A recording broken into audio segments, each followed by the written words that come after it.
Bonjour à tous, Hanouka Sameach. Bonne fête de Hanouka. Alors, aujourd'hui, ce soir, c'est l'allumage de la première bougie. C'est la première soirée de la fête de Hanouka. La fête de Hanouka dure 8 jours.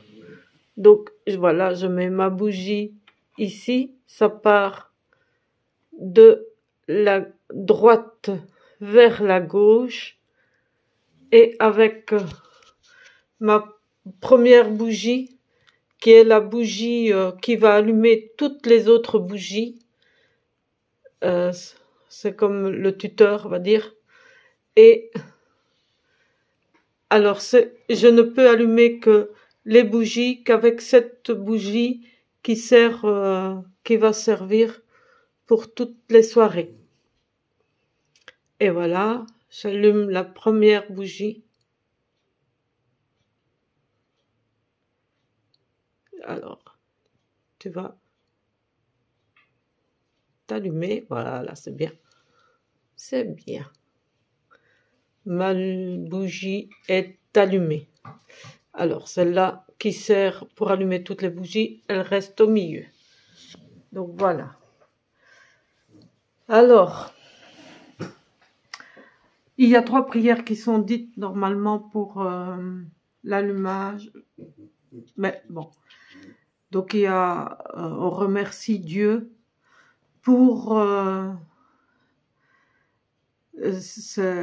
ce qu'il a fait, pour allumer, nous donner la lumière. On remercie Dieu pour ce qu'il fait dans notre vie. On remercie Dieu vraiment pour tout, pour qui il est, pour nous dans notre vie. Et nous allons voir maintenant, je vais vous dire pourquoi je fête Hanouka et pas Noël. Parce que moi, j'ai décidé de fêter Hanouka. Je vais vous raconter un petit peu, en quelques mots, hein, juste l'histoire de la fête de Hanouka. Voilà, comme ça vous voyez mieux. Alors, ça se passe, c'est un miracle qui a eu lieu. Et ça s'est passé au temps du second temple en Israël, il y a environ 2170 ans. Ça fait loin, hein? Ça fait très loin de nous, ça. Hein? Et le roi Antiochus, bon, désolé si je ne sais pas bien prononcer le nom, hein, mais c'est pas facile, avait imposé aux Juifs de renier la foi juive, de renier leur foi en l'Éternel. Et les frères Maccabées, qui étaient dirigés par Nathiyahu, et ses fils se sont rebellés contre ce roi Antiochus, ce roi grec. Il a rallié d'autres juifs avec lui, avec eux, et malgré le petit nombre qu'ils étaient, ils ont gagné, ils ont remporté la victoire. Ça, c'est déjà un premier miracle de Hanouka, parce qu'ils n'étaient pas nombreux, et ils ont enfin remporté la victoire. Alors, ils ont pu entrer enfin dans le temple qui avait été déshonoré, ravagé par les Grecs, par le roi Antiochus. Et vraiment, il avait ce roi, il avait saccagé le temple, C'était le second temple. Donc, c'était le second temple qui avait été construit. Et il avait fait rentrer des animaux impurs dans ce temple. Vraiment, il a profané le temple. Et tout saccagé, emporté les trésors, enfin tout.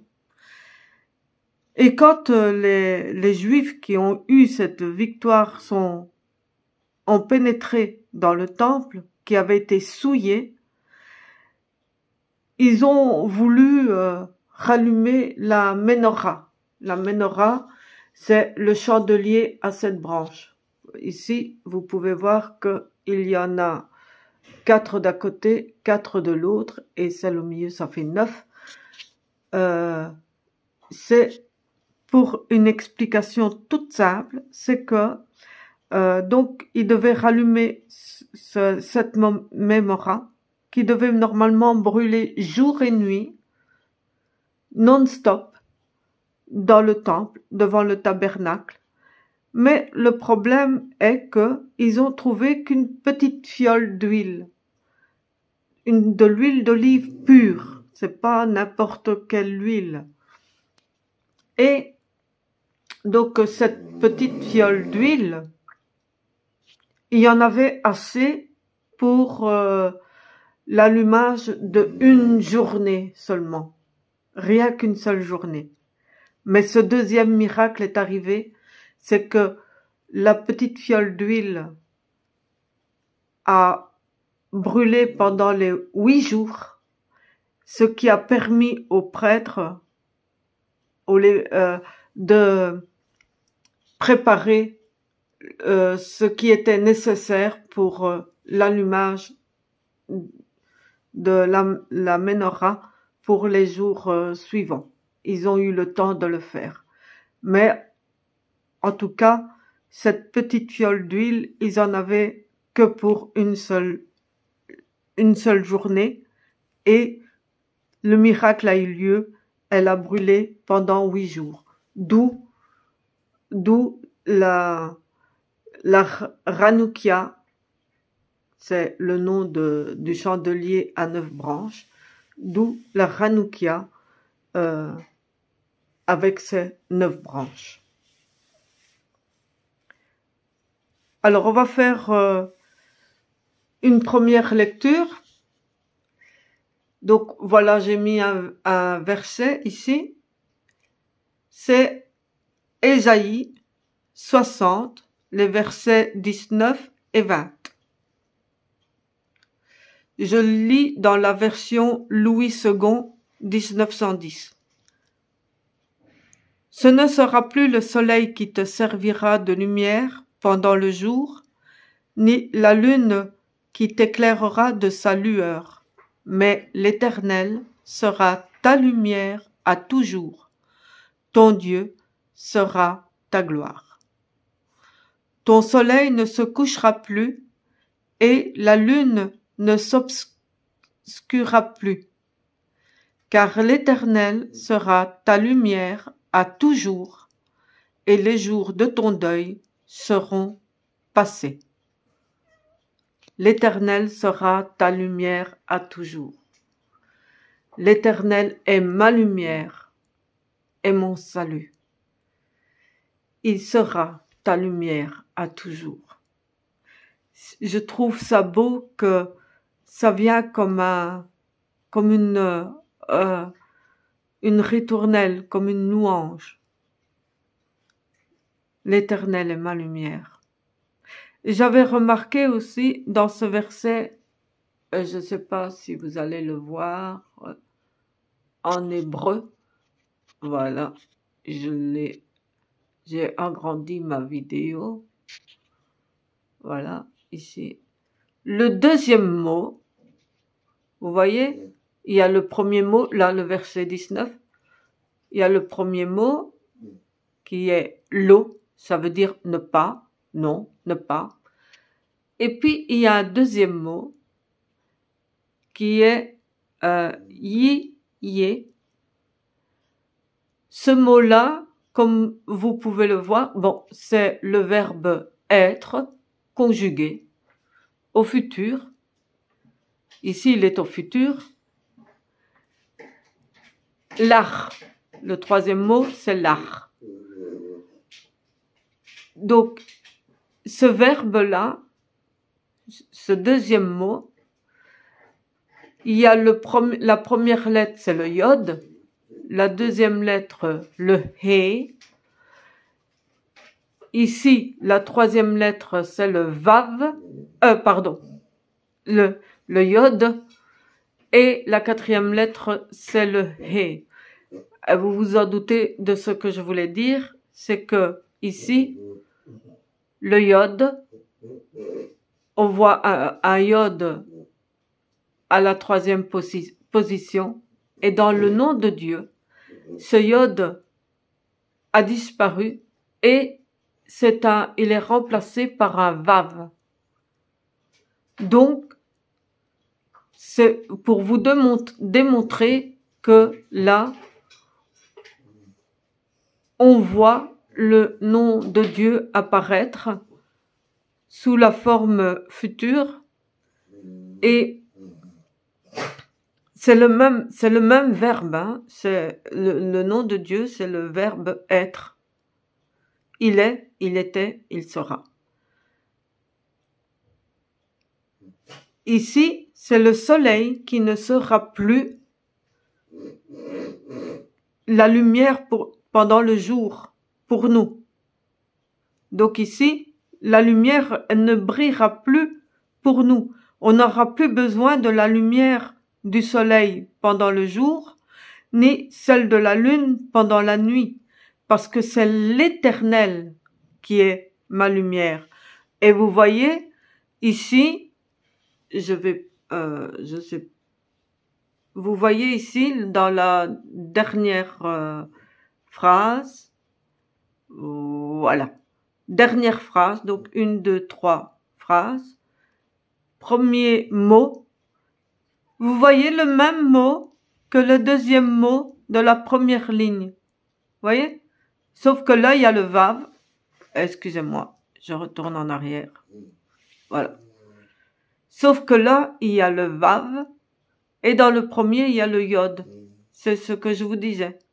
Donc là, quand on le lit, on dit Adonai pour le premier mot de la troisième ligne. Parce que là, c'est Dieu dont il s'agit. Et le Dieu nous donne, il sera pour nous la gloire. Ton Dieu sera ta gloire. Alors, une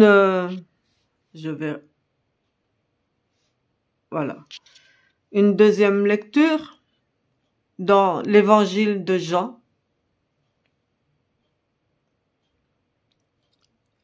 Bon. La lumière dans l'évangile de Jean, chapitre 1er, le verset 5, 9 à 12. La lumière luit dans les ténèbres, et les ténèbres ne l'ont point reçue. Verset 9. Cette lumière était la véritable lumière qui, en venant dans le monde, éclaire tout homme. Elle était dans le monde, et le monde a été fait par elle, et le monde ne l'a point connue. Elle est venue chez les siens, et les siens ne l'ont point reçue. Mais à tous ceux qui l'ont reçue, à ceux qui croient en son nom, elle a donné le pouvoir de devenir enfants de Dieu, lesquels sont nés non du sang, ni de la volonté de la chair, ni de la volonté de l'homme, mais de Dieu. Donc la lumière véritable, cette lumière qui sera à toujours, ce Dieu qui est notre gloire pour toujours, est la lumière véritable et qui est venue dans le monde. Elle est venue éclairer tout homme. Elle est venue nous éclairer, chacun d'entre nous. Certains l'ont reçu, et alors on a reçu ce don gratuit du salut, et nous sommes devenus enfants de Dieu, pour ceux qui l'ont reçu. Mais pour ceux qui ne l'ont pas reçu, alors, ils ont refusé de recevoir, ils ne l'ont pas accueilli. Le monde n'a pas accueilli cette lumière. La lumière brille dans les ténèbres, elle ne brille pas dans la lumière. La lumière n'a pas besoin d'être éclairée par la lumière. C'est les ténèbres qui ont besoin d'être éclairées par la lumière. Mais si les ténèbres ne la reçoivent pas, si le monde ne la reçoit pas, alors il n'y a pas de... C'en est fini pour eux. Il faut le recevoir vraiment de tout notre cœur, de toute notre âme, de tout notre être entier. À tous ceux qui l'ont reçu et qui croient vraiment en son nom, en celui qui a été envoyé par Dieu, alors nous sommes enfants de Dieu.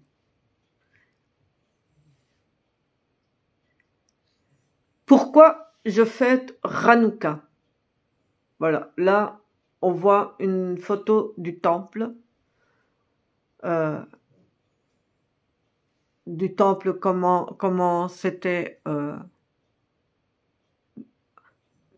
antiquement, avant que ce ne soit détruit par Antiochus Épiphane.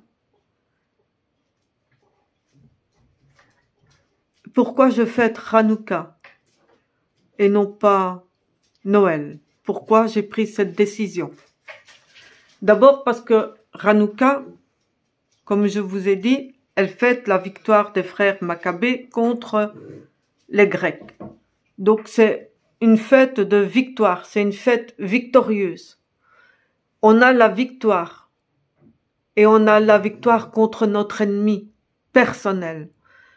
On a un ennemi commun, on a tous un ennemi commun, et nous fêtons la victoire sur lui parce que il a perdu, il a été vaincu il y a plus de 2000 ans. Il a perdu. Il cherche encore à nous atteindre, mais il a déjà perdu d'avance. Il fait une œuvre qui le trompe, comme Antiochus Épiphane. Il a fait une œuvre qui l'a trompé, parce que à la fin, c'est lui qui a perdu. Il a peut-être gagné des batailles, mais il n'a pas gagné la guerre. Noël trouve ses origines dans une fête païenne, le solstice d'hiver. C'est où les jours se rallongent. Et l'origine est païenne. Hanouka, qui n'est peut-être pas une fête de l'Éternel, oui, c'est vrai, c'est pas une fête de l'Éternel, elle n'est pas recommandée comme le Pessah, donc Pâques, ou Sukkot, ou Shavuot. Shavuot, c'est la Pentecôte, Sukkot, c'est la fête des tabernacles. Ces fêtes-là, il y en a 7, les fêtes de l'Éternel, elles sont recommandées par Dieu d'être fêtées à des dates bien précises, à perpétuité. Donc, comme Jésus n'a pas aboli la loi, Yeshua n'a pas aboli la loi, donc elles peuvent être fêtées encore aujourd'hui. Hanouka ne fait pas partie de ces fêtes-là, mais Jésus l'a célébré, cette fête. Il était là au temple, dans Jean 10, 22, vous pouvez lire que Jésus était présent le jour de la fête de Hanouka, et il fait bien écrit que c'était une fête d'hiver, donc même si le nom n'est pas indiqué, on comprend tout de suite que c'est la fête de Hanouka. Parce que bon, il a célébré cette fête. C'est une fête qui dure 8 jours. Et il était là. Jésus était présent. Parce que c'est lui qui est la lumière du monde. C'est lui, comme on a lu dans Jean 1, dont il est question. C'est de Jésus qu'il est question. C'est de Yeshua. Jésus est la lumière du monde. Et donc voilà, quand je fête Hanouka, je fête Yeshua. Je fête la lumière du monde, Yeshua. Hanouka débute le 25 Kislev. Donc Kislev, c'est donc ici dans les environs de décembre, novembre-décembre, entre novembre et décembre. C'est un mois d'hiver. Et comme je vous ai dit, cette fête dure 8 jours. En souvenir du miracle de la lumière, mais aussi du miracle de la victoire des Juifs contre les Grecs. Et nous pouvons fêter cette fête parce que Jésus est la lumière du monde et il nous a dit d'être la lumière aussi. Il nous a demandé d'être lumière, d'être la lumière, de briller dans le monde. À la fête de Hanouka, en principe, je devrais mettre ma Hanoukia à la fenêtre, mais ici, moi, je peux pas le faire parce que si je fais ça, ça va prendre feu, hein. Je crois que mes voisins ne seraient pas contents. Donc, on devrait mettre là parce que la lumière, elle doit être vue. Elle doit être vue de l'extérieur.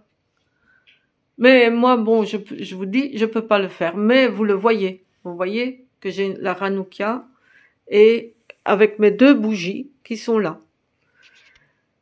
Donc voilà, ça c'est fêté le 25 Kislev. La fête de Noël, elle est célébrée le 25 décembre. C'est à 25 et à 25. Et elle est censée fêter, en principe, elle est censée fêter la fête de Yeshua. Mais nulle part dans la Bible, il est écrit que Jésus est né un 25 décembre. C'est écrit nulle part. Si vous le trouvez quelque part écrit, alors il faudra que vous me disiez quelle version de Bible vous avez, parce que moi j'ai vu ça nulle part. D'ailleurs, c'est même pas écrit le nombre quand on parle des rois mages, par exemple. D'abord, on ne dit pas que ce sont des rois mages. La Bible ne dit pas que ce sont des rois. Et la Bible ne dit pas combien ils étaient, parce qu'on dit qu'ils étaient 3. La Bible ne dit pas qu'ils étaient 3. Ils étaient peut-être plusieurs, ou peut-être un tout seul, je sais pas, ou 2, je sais pas. La Bible ne dit pas, et elle ne donne pas leur nom non plus. Donc ça, c'est une chose. En plus, autre chose aussi, c'est que la Bible, quand les rois mages sont arrivés, pour aller voir Jésus, Jésus n'était plus dans la crèche. Donc, il n'était plus dans la crèche. Il était chez lui, à la maison. Quand vous lisez le passage, il fait écrit qu'il était à la maison. Et il avait déjà plus de 2 ans, au moins. Puisque quand ils sont allés voir le roi Hérode, ils ont dit, mais où se trouve l'enfant que nous puissions aller l'adorer? Hérode, il a dit, dès que vous le trouvez, vous me le dites, comme ça moi aussi j'irai l'adorer. Bon, je paraphrase évidemment parce que, voilà, je paraphrase. Et comme les mages ne sont pas retournés, vous connaissez l'histoire de toute façon, les mages ne sont pas retournés auprès d'Hérode pour lui dire où il était. Et donc du coup, dans sa colère, Hérode, il a décidé de faire mourir tous les enfants de 0 à 2 ans. Donc ce qui veut dire que Jésus devait probablement être dans ces âges-là. Donc, la fête de Noël n'a plus rien de chrétien aujourd'hui. Vraiment. La fête de Noël n'a plus rien de chrétien. Le vieux barbu que l'on voit là, qu'on appelle le Père Noël en rouge, n'a rien à voir avec Yeshua, Jésus. il n'a absolument rien à voir. C'est une invention. Apparemment, j'ai vu quelque part sur le site de la RTBF que ça n'est qu'à moitié vrai. Pour moi, c'est une invention commerciale de Coca-Cola. Mais selon le site de la RTBF, c'est à moitié vrai. Bon, peu importe. De toute façon, on sait très bien que le Père Noël n'a jamais existé et que, en fait, il prend la place de Jésus. Et c'est devenu, comme on disait ce matin à mon église, on en a fait une idole. Vraiment. Moi. Et d'ailleurs, je me souviens quand j'étais enfant, on chantait même des chants avec un chant avec le Père Noël. Le vieux Noël, le vieux Père Noël est revenu. Et si et là, bon, ben non, mais moi c'est fini les chants de Noël qui parlent de Papa Noël. Parce que moi, je ne veux pas de Papa Noël. Je veux Yeshua.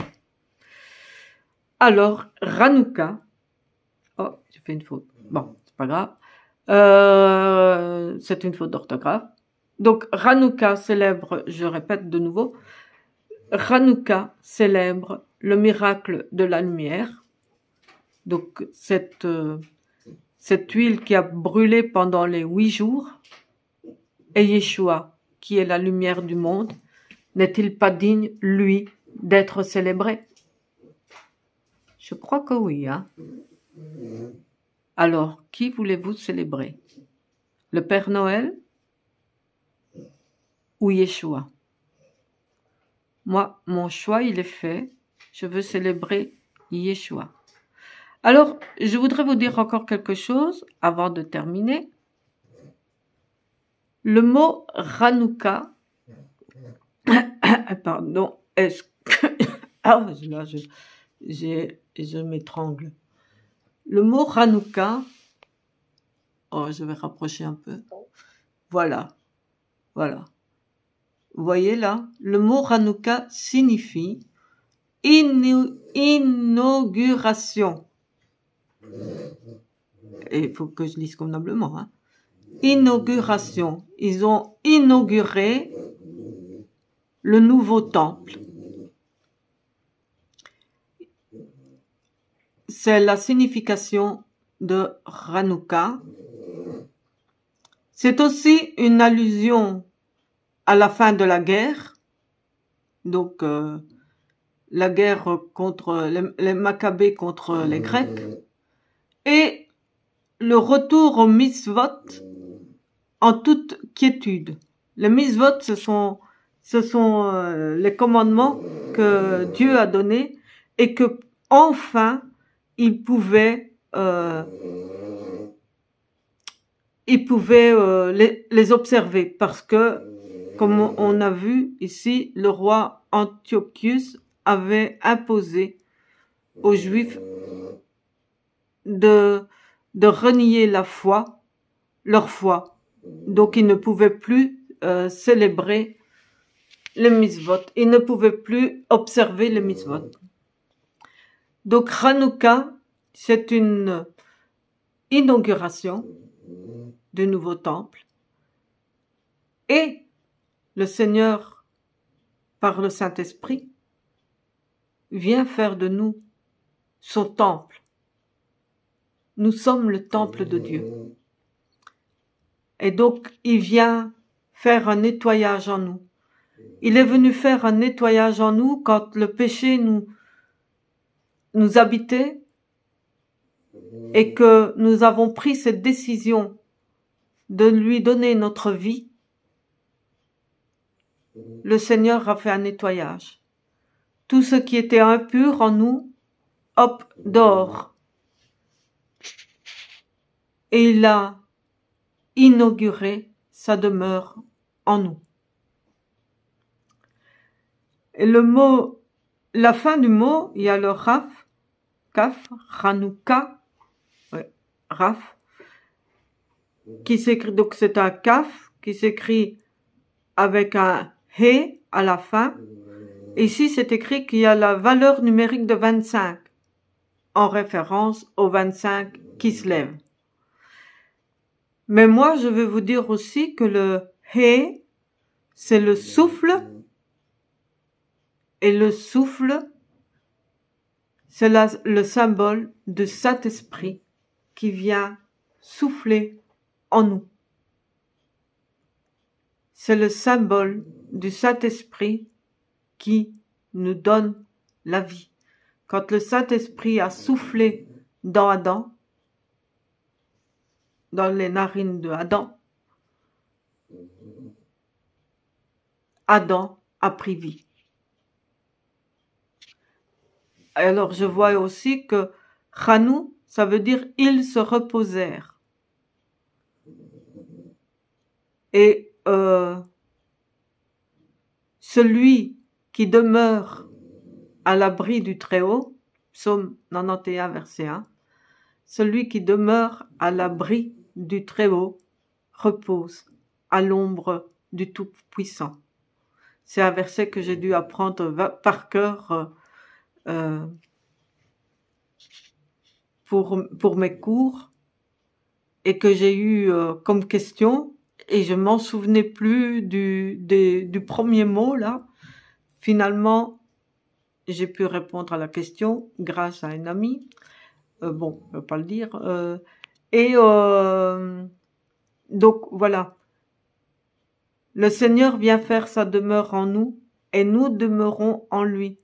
Dans l'évangile de Jean, chapitre 17, il dit, il parle de demeurer en lui et lui, il demeure en nous. Et dans le chapitre 14 aussi et dans d'autres chapitres, dans l'évangile de Jean. Et le Seigneur vient faire sa demeure. Donc nous sommes le temple de Dieu.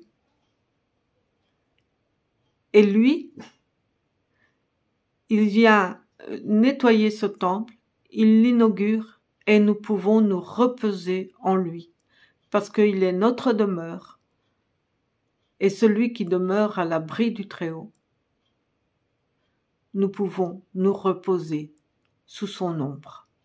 Que le Seigneur vous bénisse et vous garde, et qu'il vous donne tout ce dont vous avez besoin, que la lumière brille dans votre vie et qu'elle éclaire votre nuit, que ce soit cette lumière de l'Éternel, Dieu Tout-Puissant, qui soit la lumière de votre vie, qui soit la lumière de votre victoire sur les ténèbres et de votre que ce soit un vrai miracle sur votre vie. Que tout ce que vous désirez, tout ce que vous avez demandé au Seigneur puisse s'accomplir aujourd'hui dans le nom de l'Éternel Tout-Puissant, au nom de Yeshua HaMashiach. Soyez tous bénis dans le nom de Jésus. Amen.